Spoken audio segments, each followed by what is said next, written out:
आपको नीचा दिखाने वाले लोग आपको अपने चारों ओर मिल जाएंगे। जो हर वक्त आपको नीचा दिखाने की तलाश में लगे रहते हैं, वो ऐसा कोई भी मौका नहीं छोड़ेंगे जब वो आपको नीचा ना दिखा सके।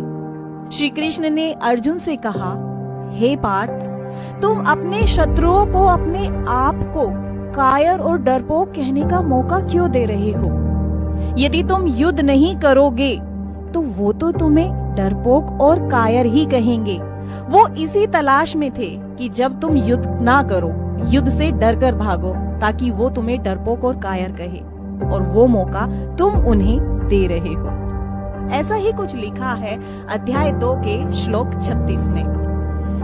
अवाच्य वादांश बहुन विदिशन्ति तवाहिता निदन्तस्त्व सामर्थ्यम ततो दुःखतरम नु किम। गीता के इस श्लोक पर अवश्य ध्यान दीजिएगा। पूरी मेहनत करने के बाद भी अगर तुम हार जाओ तो दुख होगा ना, लेकिन अगर सच में पूरी मेहनत करी है तो दुख शायद थोड़ा कम होगा और लोग भी आपकी मेहनत को समझेंगे। श्री कृष्ण ने अध्याय 2 श्लोक 37 में अर्जुन से कहा, हतो वा प्राप्स्यसि स्वर्गम जित्वा वा भोक्ष्यसे महीम। तुम पूरी मेहनत से युद्ध करते हुए मर भी गए तब भी तुम्हें स्वर्ग प्राप्त होगा, और यदि जीत गए तो राजभोग। तस्मादुत्तिष्ठ कौन्तेय युद्धाय कृते निश्चया। हे अर्जुन, ओवर थिंकिंग बंद करो और वो करो जो तुम्हें आता है, बाकी सब मुझ पर छोड़ दो। भगवान श्री कृष्ण की और भी बातें सुनने के लिए हमें फॉलो करें। लड़ने से पहले हारूंगा जीतूंगा सोचती तो लड़ती कैसे? काम होने से पहले उसका रिजल्ट सोचती तो उस काम को करती कैसे? ओवर थिंकिंग एक बहुत बड़ा अभिशाप बन चुका है, जहाँ हर लड़का और लड़की 24 घंटे सोचते रहते हैं, जिससे वो अपना कर्म ही नहीं कर पाते। आप में और कुरुक्षेत्र के अर्जुन में कोई फर्क नहीं, जिससे भगवान श्री कृष्ण ने कहा, सुख दुखे समे कृत्वा लाभा लाभो जया जयो। हे अर्जुन, सुख दुख लाभ हानि हार जीत के बारे में युद्ध से पहले सोचोगे तो लड़ोगे कैसे? कार एक्सीडेंट के डर से गाड़ी ही नहीं चलाओगे तो अपनी मंजिल तक पहुंचोगे कैसे? ततो युद्धाय युजस्व नेवम पापम वापस्यसि।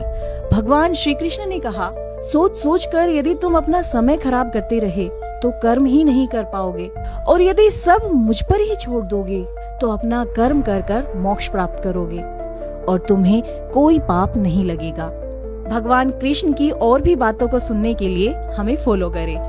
कर्म तो करना ही होगा, अपनी डेस्टिनेशन पर पहुंचना है ना, तो वहां बोलने से नहीं पहुंचोगे, कर्म करने से पहुंचोगे, अपनी बुद्धि का इस्तेमाल कर कर पहुंचोगे। श्री कृष्ण ने अध्याय 2 श्लोक 39 में कहा, एषा ते अभिहिता सांख्ये बुद्धि योगे तु इमाम शृणु। ज्ञान से दिमाग को वैसे ही एनर्जी मिलती है जैसे पौधों को पानी और धूप से, वैसे ही कर्म के बिना लक्ष्य नहीं मिलता। श्री कृष्ण ने कहा, बुद्धया युक्तो यया पार्था कर्म बंधनम प्रहाससि। श्री कृष्ण की अनेक बातों को सुनने के लिए हमें फॉलो करें। भगवान को पाने के लिए साधु सन्यासी योगी बनना जरूरी है क्या? बिल्कुल नहीं। कर्म योग से भी भगवान को पाया जा सकता है। श्री कृष्ण ने अध्याय 2 श्लोक 40 में बताया, नेहाभिक्रमनाशो अस्ति प्रत्यावायो न विद्यते।